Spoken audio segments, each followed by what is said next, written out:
Apa yang dilakukan jika memang sudah di pengeluaran sudah sekian, di penerimaan sekian, sementara dalam minggu ini kita harus melakukan pembayaran kepada supplier itu sekian.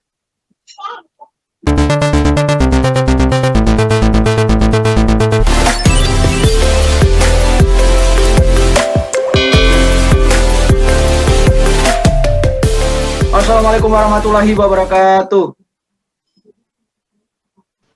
Waalaikumsalam warahmatullahi wabarakatuh.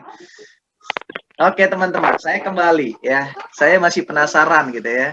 Saya masih penasaran dan belum ada yang menjawab dengan benar ya. Tadi saya katakan adalah apa? Perusahaan memiliki 3 rekening. Yang utama, yang pertama adalah rekening penerimaan, yang kedua adalah rekening pengeluaran, yang ketiga adalah rekening gaji. Pertanyaan saya adalah, untuk mengisi rekening gaji ini bersumber dari rekening apa? Penerimaan. Baik. Dari penerimaan. Baik, terima kasih. Yang lain? Pengeluaran. Yang lain? Ada yang berbisik gitu, yang kencang gitu loh. Ini loh Pak, gitu loh. Gak usah bisik. Ayo, dari mana? Gak usah ragu-ragu. Dari? Penerimaan, Pak. Oke, Irenus Pool, penerimaan. Mbak Iba, bukan ya? Silva, tadi penerimaan. Siapa lagi? Ayo. Ayo. Aduh. Dari mana ya? Saya juga pingin tahu dari teman-teman. Saya juga belum tahu sih. Dari mana? Tadi ada yang bilang gini, dari penggajian Pak, dari penerimaan Pak. Bahkan hampir semua ada berapa orang yang mengatakan dari rekening penerimaan Pak. Dari rekening pengeluaran.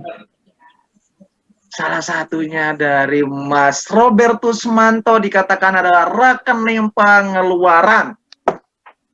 Karena apa tadi saya katakan? Rekening pengeluaran itu adalah untuk melakukan semua pembayaran yang berhubungan dengan apa kegiatan perusahaan. Baik pembayaran gaji, pembayaran kepada supplier, pembayaran dan lain-lain itu harus semuanya bersumber dari rekening pengeluaran. Rekening penerima itu hanya menampung. Setelah itu dia harus mengalokasikan kepada rekening pengeluaran. Untuk kebutuhan apa? Kebutuhan semua pembayaran-pembayaran yang akan terjadi. Sehingga dia harus memastikan rekening pengeluaran itu saldonya cukup sebelum melakukan pembayaran kepada supplier atau kepada pihak ketiga. Ya.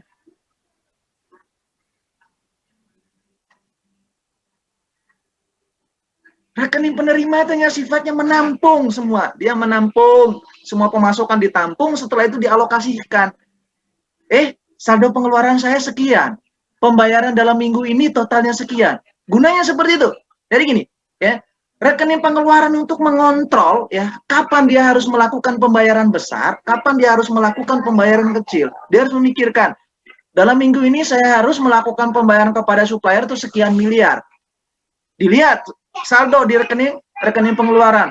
Saldo rekening pengeluaran ini stoknya sekian. Maka saatnya harus saya melakukan pengisian ulang. Diambil dari mana? Diambil dari rekening penerimaan. Sehingga dia memastikan, minggu ini saya butuh dana 300 juta untuk melakukan pembayaran kepada supplier. Saldo saya di pengeluaran ini adalah sekian. Sehingga kontrol utamanya sebetulnya apa? Kontrol utama tetap di penerimaan. Yang dimana dia harus mengontrol keduanya. Pengeluaran butuh tahun ini minggu ini sekian. Yang di saldo di pengeluaran hanya cuma sekian. Yang di penerimaan sekian. Kita kurang ini. Ya. Dihitung-hitung kurang. Mau mengisi lagi untuk saldo di rekening pengeluaran sementara di penerimaan ini juga saldonya juga menipis. Apa yang harus dilakukan? Apa yang harus dilakukan? harus menyesuaikan saldo di rekening penerimaan untuk rekening pengeluaran dan itu apa rekening yang satunya tadi Pak. Harus Baik, disesuaikan supaya tidak ada kendala pengurangan untuk membayar supplier tadi. baik. Harus melakukan penyesuaian antara apa? Dikatakan apa? Mas Irenus Pool, ya. Mas Irenus Pool mengatakan harus melakukan penyesuaian antara apa? Rekening penerimaan dan pengeluaran agar apa? Agar tidak terjadinya pengurangan. Baik, ada yang lain. Apa yang dilakukan jika memang sudah di pengeluaran sudah sekian, di penerimaan sekian, sementara dalam minggu ini kita harus melakukan pembayaran kepada supplier itu sekian. Apa yang harus dilakukan? Ayo berpikir. Nanti suatu saat, ya, suatu saat, saya doakan teman-teman nanti, ada yang sudah kerja di bagian akuntan? Ada yang sudah bekerja di bagian akuntansi? Atau di bagian kasir? Oke. Saya doakan teman-teman nanti bisa bekerja di sana, ya, bisa bekerja di sana, sehingga teman-teman itu merasakan, ternyata susahnya seperti ini. Ya, jika supplier sudah telepon bla bla bla, kapan saya dibayar? Kapan saya dibayar? Kapan saya dibayar? Sementara kalian harus ngotak-atik, waduh, di pengeluaran sekian, penerimaan sekian, ini bingung ngotak-ngatik dananya gimana? Ini apa yang harus dilakukan? Utang, Pak. Yes, bagus, luar biasa. Gak ada yang jawab itu ya. Gak ada yang jawab utang, Pak, kalau nggak cukup. Apa yang dilakukan? Trik yang paling trik yang paling ampuh, ya, trik yang paling ampuh itu ada dua, ya, ada dua trik yang paling ampuh itu agar meyakinkan seorang supplier agar kondisi cash flow masih tetap aman. Ada dua tips, ya, ada dua tips. Satu tipsnya nanti ada dua tips, ya, yang satunya memang harus lakukan. Yang kedua ini, ya, tips yang kedua ini yang paling ekstrim, ya, tips yang paling ekstrim gitu ya. Apa, ayo? Apa yang harus dilakukan? Yang perlu dilakukan adalah apa? Ya, yang perlu dilakukan yang pertama adalah melakukan pencetakan yang namanya cek mundur. Apa itu maksudnya cek mundur? Cek mundur adalah jatuh temponya adalah dimundur sampai berapa minggu ke belakang. Pembayaran minggu ini. Cek apa BG, Pak? Cek atau BG, dua-duanya boleh. Cek atau BG. Ya. Jatah pembayaran minggu ini. Tapi apa yang dilakukan jika dana tidak cukup dalam minggu ini? Maka kita lakukan cek mundur. Ya. Jatuh temponya di minggu ke belakang. Ya. Gimana? Konfirmasi supplier. Minta kelonggaran. Oke, konfirmasi kepada supplier juga boleh, ya. Tapi yang paling ampuh adalah dengan cara seperti itu. Kita melakukan cek mundur, ya. Kita mengeluarkan cek hari ini, tapi jatuh temponya bukan dalam minggu ini. Yang terpenting kewajiban kita sudah oke untuk pembayaran kepada supplier. Kita mengeluarkan cek untuk hari ini. Tapi kita melakukan apa? Jatuh temponya itu adalah ditambah 1 minggu ke belakang. Itu namanya cek mundur. Atau BG mundur. Itu satu cara. Yang kedua adalah cara yang paling ekstrim adalah apa? Ya, selain dari yang disampaikan oleh Mbak Silva, ya, konfirmasi kepada supplier. Cara yang kedua adalah yang paling ekstrim adalah sampaikan kepada supplier, bos saya tidak ada di tempat untuk tanda tangan cek dan BG. Kelar.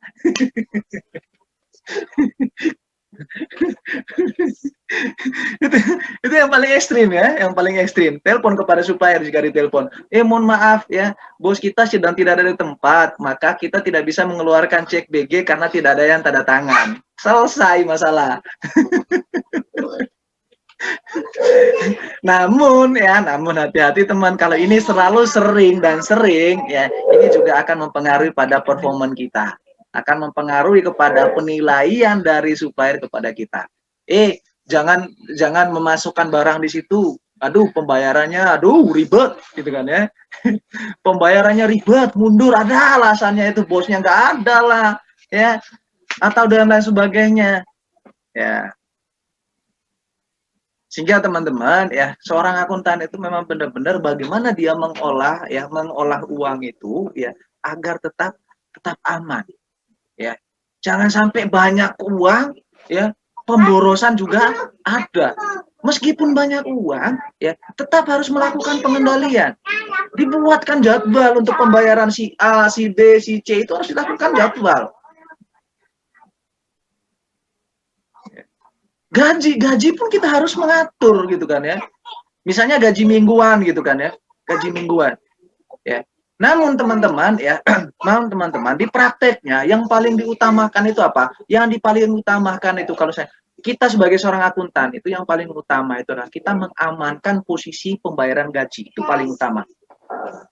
Ya. Di luar dari kepentingan yang lain, yang kita amankan pertama kali di pertengahan bulan itu adalah apa? Gaji.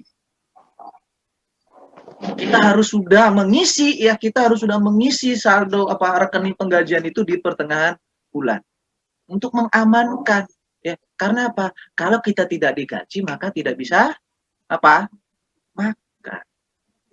Ya. Maka tugas seorang akuntan yang paling pertama adalah mengamankan gaji karyawan, itu yang paling utama.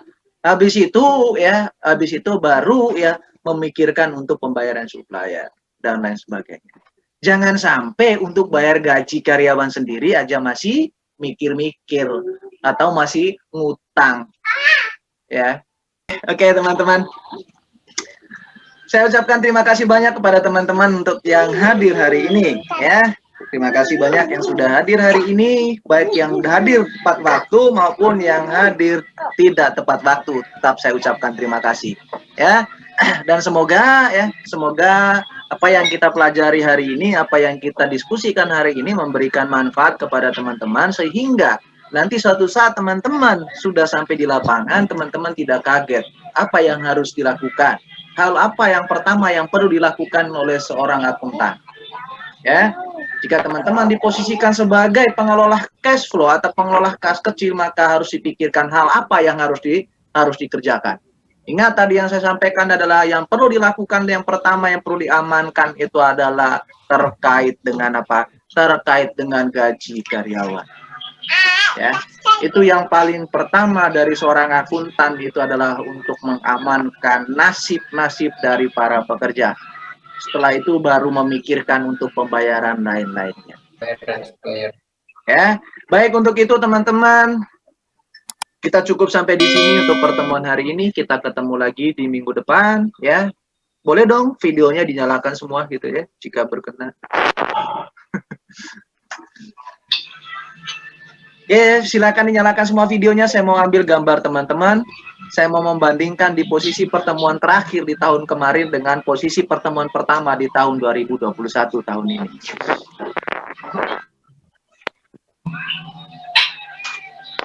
Oke, wah, saya lihat ada wajah-wajah baru gitu ya. Baik, silakan. Saya hitung mundur dari 1 sampai dengan 3 ya. Hitung dari 1 sampai 3. Silakan berikan ekspresi yang terbaik, berikan senyum terbaik jika materi hari ini bermanfaat untuk teman-teman. Saya hitung mulai dari 1, 2, 3, action. Oke, terima kasih kepada teman-teman ya. Baik teman-teman, kita cukup sampai di sini dulu. Mudah-mudahan hari ini bermanfaat. Kita ketemu lagi di minggu depan dalam keadaan sehat, dalam keadaan bahagia. Begitu saya akhiri. Assalamualaikum warahmatullahi wabarakatuh. Waalaikumsalam warahmatullahi wabarakatuh. Terima kasih, Pak. Yuk, makasih.